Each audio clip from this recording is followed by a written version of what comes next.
Semuanya untuk ulumul Quran itu yang paling pokok pakai kitab Al-Itqan. Al-Itqan fi ulumil Quran karangannya Imam Suyuti. Sebelum saya terangkan teks persisnya itu ada sekian problem dalam memahami Quran, terutama kalau lewat terjemah. Problem itu bisa gawat betul, bukan gawat-gawatan tapi gawat betul. Misalnya ada ayat begini dan terjemahnya pasti begini. Fa'ainama tuwallu fathamma wajhullah. Kamu menghadap mana saja, di arah manapun, di sana ada ridhonya Allah. Itu kalau hanya pakai terjemah, tentu menjadikan kita sholat bisa menghadap ke timur, ke barat, ke utara, dan ke apa? Selatan. Saya cerita sedikit tentang asbabun nuzul. Memang tema sekarang tentang asbabun nuzul. Dulu Rasulullah SAW ketika di Mekah itu sholat menghadap Ka'bah. Tapi setelah pindah di Madinah, di mana Madinah itu ada komunitas Yahudi dan Nasrani, Rasulullah itu menghadap ke Baitul Maqdis, kira-kira 16 bulan. 16 sampai 17 bulan. Semua riwayat itu kisarannya hanya 16 sampai berapa? 17 bulan. Sehingga orang Yahudi itu bilang begini, Muhammad ini baiklah, meskipun dia membawa agama baru, tapi kiblatnya masih ikut kita, masih baik kan.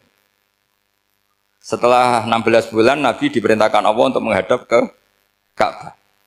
Awal liwajaka syatrul masjidil haram. Maka orang Yahudi itu berontak. Berontaknya adalah kiblat mereka ditinggalkan.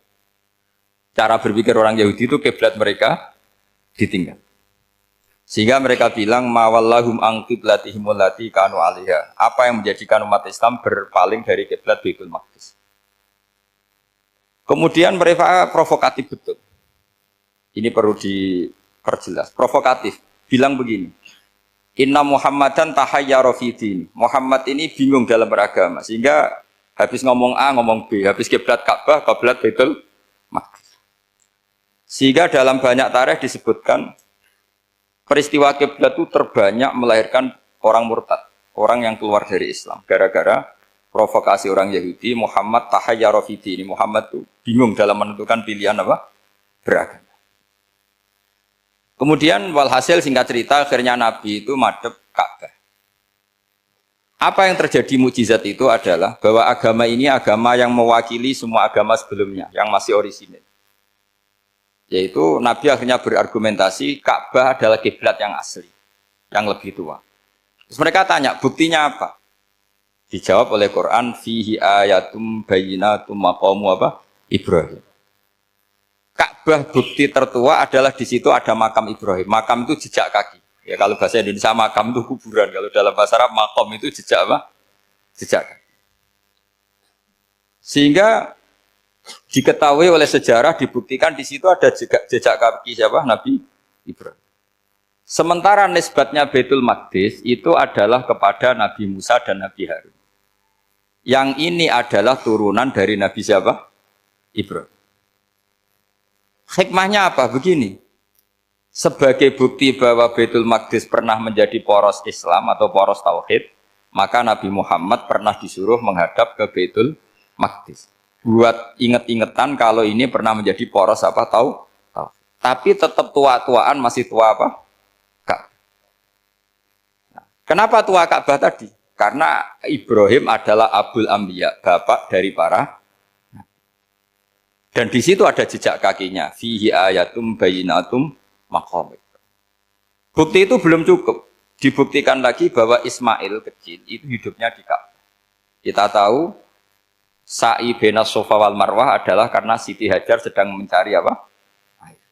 Jadi ada bukti sekian, bukti empirik bahwa Ibrahim itu kiblatnya itu Ka'bah, bukan Baitul Maqdis. Sehingga ada kata-kata fihi ayatum bayyinatum maqamu Ibrahim. Nah, tanpa ngerti asbabun nuzul, kamu akan mengartikan fa'ina ma tuwallu fatamma wajhuhu itu salah, karena di situ kamu menghadap mana saja, maka di situ ada ridhonya. Maka para ulama memberi catatan, maksudnya begini, kamu menghadap kemana saja, asal itu yang diperintahkan Allah, maka di situ ada ridhonya. Harus seperti itu maknanya, disesuaikan dengan konteks asbabin nuzul. Tanpa seperti itu tidak bisa. Dan masih banyak lagi kepentingan tentang asbabin nuzul. Jadi problem sekarang adalah banyak mufassir yang hanya mengartikan dari terjemah. Itu bahaya sekali. Sehingga ada orang yang menikah secara mut'ah. Itu kan mirip kayak transaksi zina. Mereka berdalil famastam taktum bihi minhunna fa'atuhunna ujurahun. Perempuan yang sudah kamu nikmati yang penting kamu bayar. Terjemahnya seperti itu. Karena ujur itu jamaknya ujroh. Itu fatal sekali. Padahal ayat itu begini, settingannya begini. Setting siakul kalamnya atau asbabun nuzulnya begini. Ini sekaligus, memang saya sengaja ngaji dengan tema yang berat. Bentuk penghormatan pada yang ngaji. Kalau temanya ringan kan kayak TPQ. Jadi ini supaya gue keren-kerenan, ini ada doktor, Pak Oni pernah dekan Fakultas Hukum. Jadi kalau saya nanti salah tinggal ditangkap saja, gampang kan? Tapi nangkap saya berurusan dengan Tuhan. Jadi kalau orang dekat Allah itu yang tanggung jawab itu Allah. Jadi dia bisa menang di kepolisian tapi kalah di hukum Tuhan. Jadi, kalau berhadapan-hadapan dengan saya. Begini asbabun nuzulnya begini. Wal muhsanatu minan nisa yang awal juz 5 itu ya kita santai aja. Yang awal juz 5 itu sebetulnya maktuf diatafkan pada ayat hurrimat alaikum ummahatukum wa banatukum wa akhwatukum wa ammatukum wa kholatukum wa banatul akhi wa banatul ukhti. Jadi perempuan yang haram dinikah itu ada 7. Yang faktor nasab yaitu siapa? Ibu, putri, saudara putri, bulik dari bapak, amah itu bulik dari bapak, kholah itu bulik dari ibu, keponakan dari saudara lelaki, keponakan dari saudara perempuan. Ini disebut haram karena nasab gen. Kalau orang Jawa bilang hanya 4 karena ngitungnya bulik baik dari bapak maupun ibu. Kalau orang Jawa bilang kan bulik terus keponakan dihitung 1. Padahal ada keponakan dari saudara lelaki, ada keponakan dari saudara apa? Perempuan. Wa banatul akhi wa banatul ukhti. Terus kedua, haram karena rodok. Kita tahu dalam hukum Islam, rodok adalah sama dengan nasab. Jadi ibu yang pernah menyusui kamu berarti jadi ibu kamu. Dan saudara sepenyusuan berarti menjadi saudara kamu. Ini disebut wa ummahatukumul lati arda'nakum wa akhwatukum minar rodok. Terus ketiga, haram karena musoharoh, karena besanan. Jadi pagi ini misalnya saya nikah dengan Sri, bilang qabil tu nikaha wa taswijaha bil marhil madkur. Setelah nikah dengan Sri ini otomatis ibunya dia menjadi mertua. Otomatis haram saya apa? Nikah. Ini namanya haram karena musoharoh. Atau kamu punya anak Zaid. Zaid pagi ini akad dengan Sri. Berarti Sri adalah menantu Anda. Otomatis haram bagi Anda. Itu namanya haram karena musoharoh. Karena bisanan. Itu yang disebut waroba apa haram-haram itu kan saat terus itu wa ummahatu nisaikum. Apa ibu dari istri-istri kamu. Memang ini agak jelimet, tapi memang syaratnya mufassir harus biasa jelimet. Jangan hanya nyari partai ayat-ayat untuk kepentingan partai. Wah itu ngeri. Kacau Quran dipakai kampanye. Terus itu berarti sudah 3 kan? Haram karena nasab, haram karena rodok, haram karena musoh. Terus yang keempat ini haram yang bukan karena sebab pada seorang perempuan, tapi karena istri orang. Disebut wal muhsanatu minan nisa. Haram menikahi perempuan yang masih milik orang lain.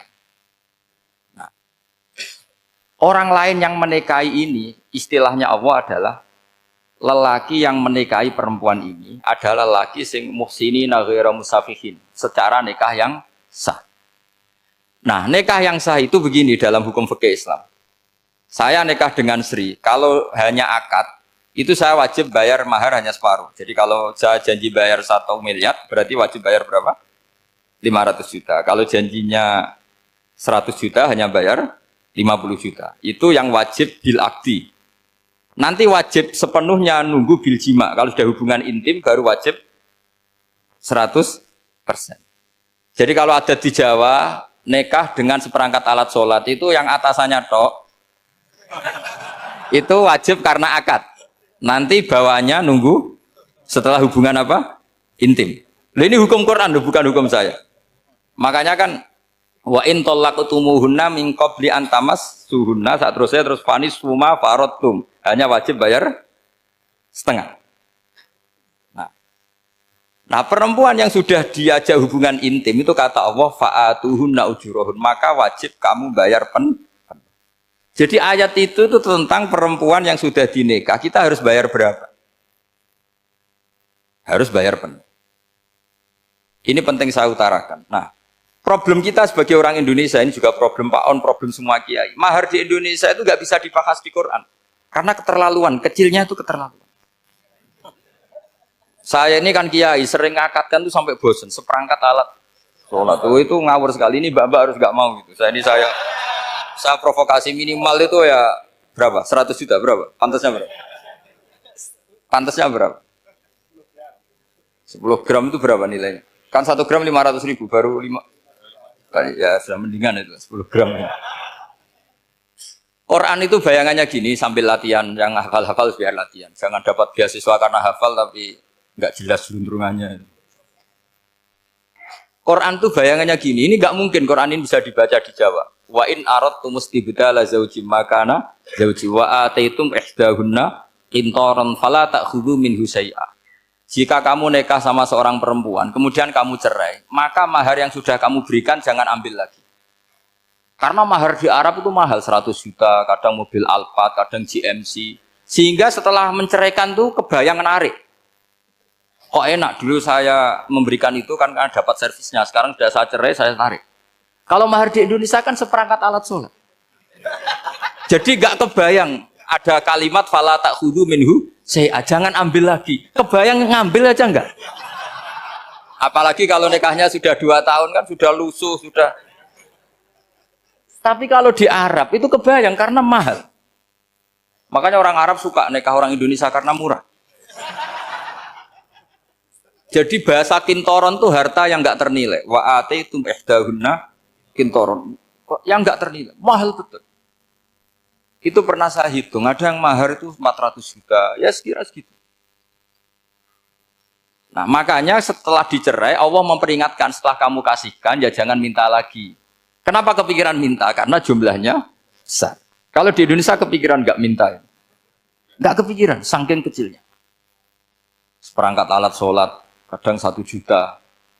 1 juta itu setelah hubungan intim, sebelumnya yang wajib hanya 500. Itu kan nggak kebayang.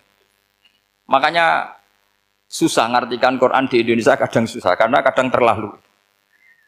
Itu pernah Sayyidina Umar radhiyallahu anhu pernah bilang begini, wahai para perempuan, mahar itu jangan mahal-mahal, kasihan para lelaki. Itu ada perempuan alimah ya, orangnya alim betul, meskipun nggak pernah sekolah di UI, tapi alim itu. Itu usul langsung gini, ya Amirul Mukminin, laisa dzalika laka ya Amirul Mukminin. Waqad qala ta'ala wa ataitum ihdahunna qintaran. Kamu hanya seorang Amirul Mukminin, tidak berhak bikin aturan pembatasan mahar. Allah saja tidak batasi, kenapa kamu batasi? Sehingga dulu yang namanya nikahnya Sulaiman Agung atau Jamaluddin siapa Ratu Agung, kalau hadiah ya sampai tas mahal itu. Ini kan dari bahasa Arab mumtaz mahal, mumtaz itu istimewa, mahal itu dia punya istri yang sangat dicintai, dikasih hadiah mumtaz mahal. Terus ilat Jawa jadi apa? Tas mahal. Itu sama Mujid Ulil Albab kalah. Itu kalau cerai kan kepikiran minta lagi. Dikasihkan yang baru maksudnya. Tapi kalau di Indonesia tidak mungkin karena apa tadi? Seperangkat alat sholat. Begitu nyari yang murah lagi. Yang bagus kitanya, bungkusnya yang bagus. Nah, maka nggak mungkin kita maknani Quran tanpa mengenal yang bernama asbabin. Karena makna ayat itu bisa kacau kalau kita tidak tahu asbabin. Yaitu kayak tadi makna fa'ina ma tuwallu fasamma wajhu. Itu maknanya kan kamu menghadap mana saja, boleh saja di sana ada ridhonya Allah. Berarti kan bisa ke timur, ke selatan, ke utara, ke barat. Itu bahaya betul. Sehingga kata ulama harus mengkaji asbabin supaya porsi ayat ini sampai semana jauhnya itu kita tahu. Tanpa tahu itu tidak bisa. Begitu juga menyangkut kiblat. Sekarang saya tanya, kemarin kan ramai dulu di Kemenak, kiblat semuanya diukur dengan GPS, terus beberapa masjid dikomentari salah, karena diukur pakai apa? GPS. Kalau dalam bahasa falak disebut yaumarosdil kiblat. Memang bisa diilmun. Tapi pertanyaannya begini, dari awal Allah ngendikan fawalli wajhaka syatral masjidil haram. Kamu yang penting sholat itu menghadap masjid. Masjid itu ya bangunan. Sehingga kata Ibnu Abbas yang diriwayatkan banyak ulama mengatakan Al-Ka'bah kiblatun li ahlil masjid wal masjid kiblatun li ahlil haram wal haram kiblatun li ahlil masyriq wal maghrib. Jadi kalau orang di dalam masjid kiblatnya harus Ka'bah. Di luar masjid kiblatnya asal bangunan Masjid Haram. Tapi di luar sini kayak di Indonesia boleh semua tanah. Kenapa begitu? Kata Ibnu Abbas karena Quran turun bilisanin Arabiyyin mubin. Jadi kalau orang Jogja kalau mau ke Jakarta arahnya kemana? Barat. Itu sebetulnya ketika Anda ke barat itu persis Jakarta apa bisa saja pasnya itu Pangandaran. Tapi orang itu akan bilang kalau ke barat ya ke Jakarta. Meskipun presisi Anda tepatnya di Pangandaran. Nah kiblat seperti itu, asal orang menghadap ke barat itu orang sudah bilang ke kiblat. Nggak usah sedetail misalnya harus pas Ka'bah. Saya pernah debat sama tim ahli Kemenang. Nggak bisa Gus, sekarang ada GPS harus tepat Ka'bah. Terus saya bilang gini, kalau teori Anda benar, berarti semua masjid luasnya maksimal 16 meter. Ka'bah itu luasnya hanya 16 meter. Berarti masjid Ulil Albab yang pojok sana sama pojok sana, kira-kira itu ya sudah tidak kena Ka'bah. Kalau harus tepat, Ka'bah itu kan diameternya hanya 16. 16 sampai 18 kalau nggak salah. Berarti semua masjid kalau ingin tepat Ka'bah harus pas 16. Kalau terlalu luas pilihannya harus cekung. Kan jadi aneh. Makanya saya itu sering Pak On, dulu saya ini biasa debat fikih. Kalau di tradisi pesantren namanya Basul Masail. Saya punya teman yang paling kurang ajar, yang paling saya kenang dalam sepanjang sejarah. Dulu itu kalau debat fikih itu ya seru. Kalau aturan fikih kan gini, soft paling baik itu kan soft pertama. Baru kedua, baru ketiga. Yang paling keren kan soft awal, soft. Terus teman saya bilang gini Pak, ya kalau gitu gini aja Gus, desain masjid itu memanjang utara selatan. Biar semuanya soft awal. Gara-gara didesain begini kan ada soft 2, soft 3. Apa susahnya? Kita bikin mulai awal supaya masjid itu memanjang utara apa? Selatan. Supaya semuanya soft awal. Ya kalau ada hukum ya diimplementasikan dalam desain bangunan katanya. Jadi. Itu kan kacau. Terus akhirnya saya jawab, lalu setelah begitu yang paling afdol siapa? Yang dekat imam. Ya sudah, bikin cekong saja kalau gitu. Artinya gini ya, beragama itu yang sehat. Jadi beragama itu berdasar riwayat. Berdasar riwayat, pernah ada ulama yang ngitung. Madinah menghadap Ka'bah itu ya tidak pas. Pernah dihitung pakai GPS. Kiblat Madinah ke Ka'bah itu ya tidak pas. Tidak seperti yang pernah dianjurkan Kemenak. Karena apa? Agama ini ngikuti bilisanin Arabiyyin mungkin. Seperti jenengan gini. Semua ini istilahnya apa? Menghadap Gus Bah. Padahal ada yang agak sana, agak sana. Semuanya ngaji sama siapa Gus? Ya sudah. Istilahnya bertatap muka. Memangnya kita benturan. Ini bahasa. Jadi seperti ini semua namanya apa? Beradab. Padahal ada yang agak samping, agak samping. Ka'bah juga gitu. Sebenarnya tidak se-ekstrim yang dibayangkan orang-orang. Cuma kalau bisa tepat, ya kita harus tepat. Tapi tetap saja tidak perlu 16 apa? Meter. Fa'aina ma tuwallu fathamma wajhullah itu artinya menghadap.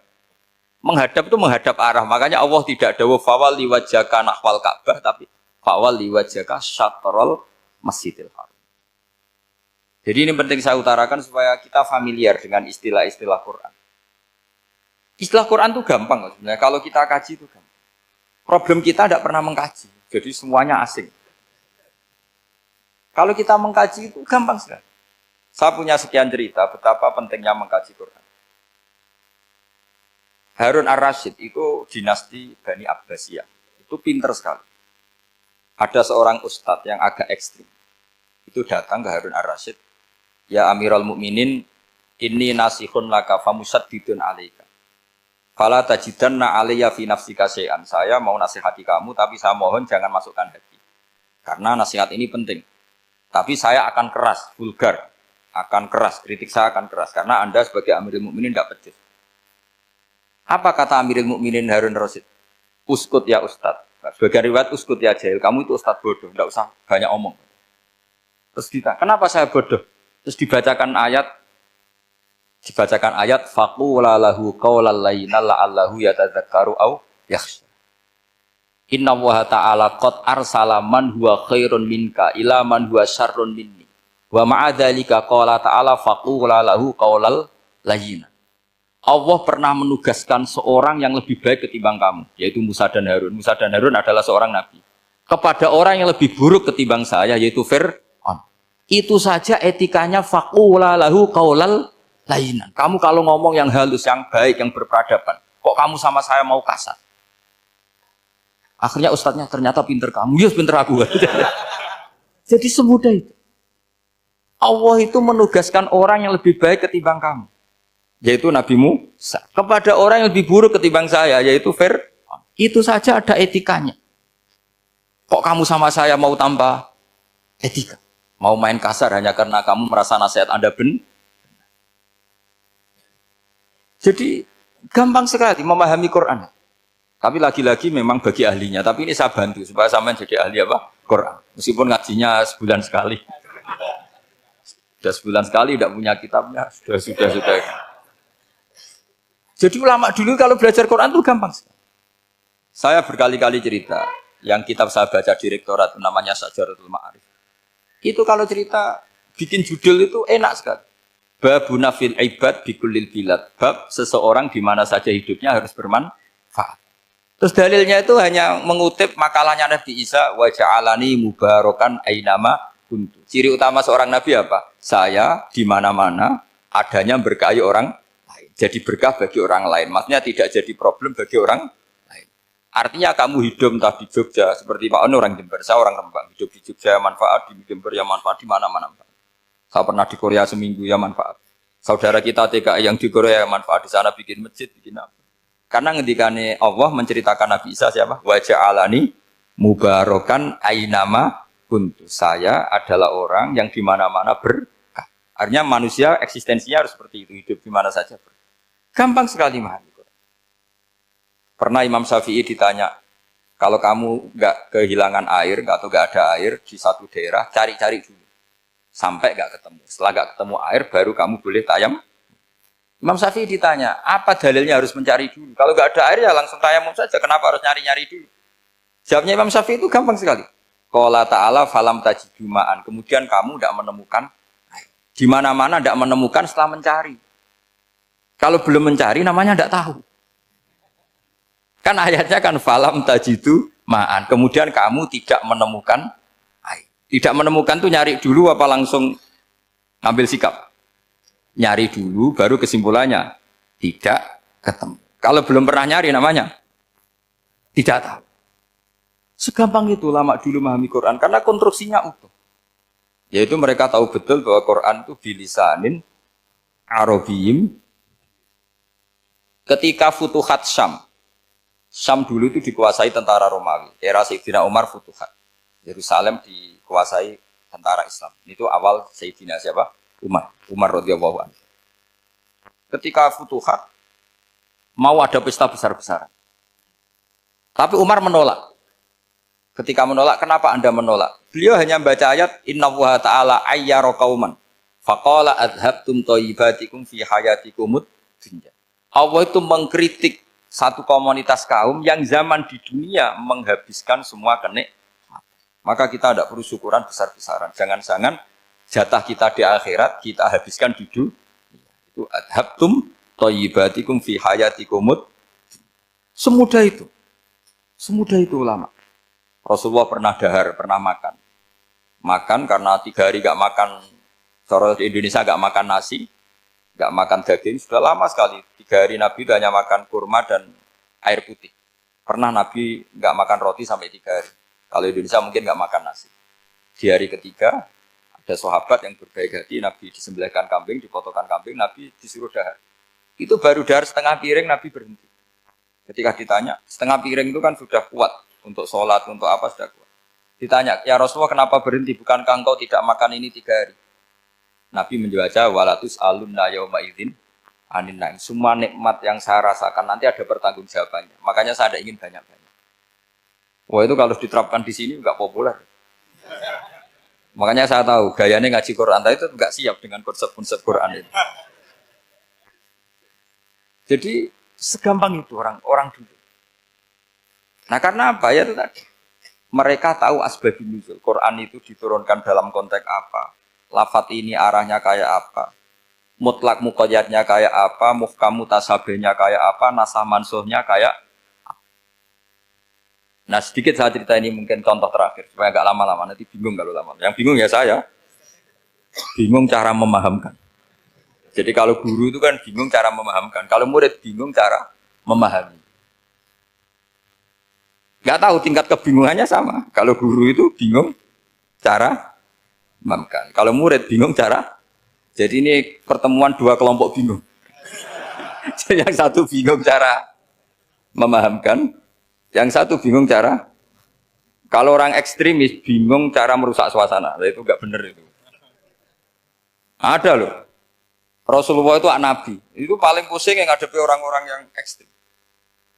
Karena apa? Cara berpikir itu lompatannya itu nggak tertib.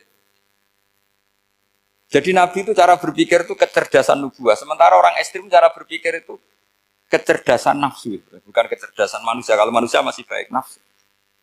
Misalnya begini, kalau dalam tradisi nubuah itu. Saya dengan Pak Anu berteman lama. Mulai tahun 2000 berapa.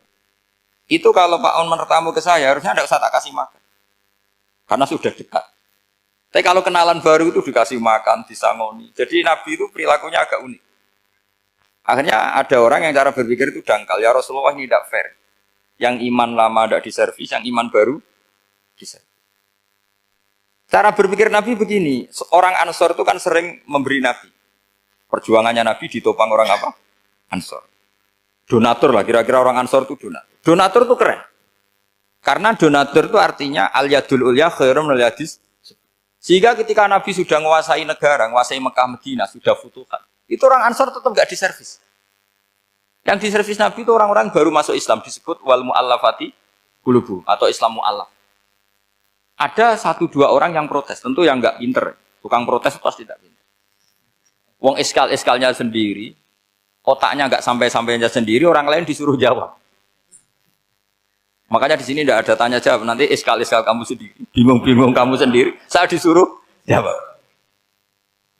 Berarti Gus Pak nggak mau ditanya, ya memang nggak mau karena tadi jawab sendiri aja. Nanti pinter sendiri, kapan-kapan pinter sendiri. Akhirnya tanya begini, cara tanya gini, ya Rasulullah, ini nggak fair.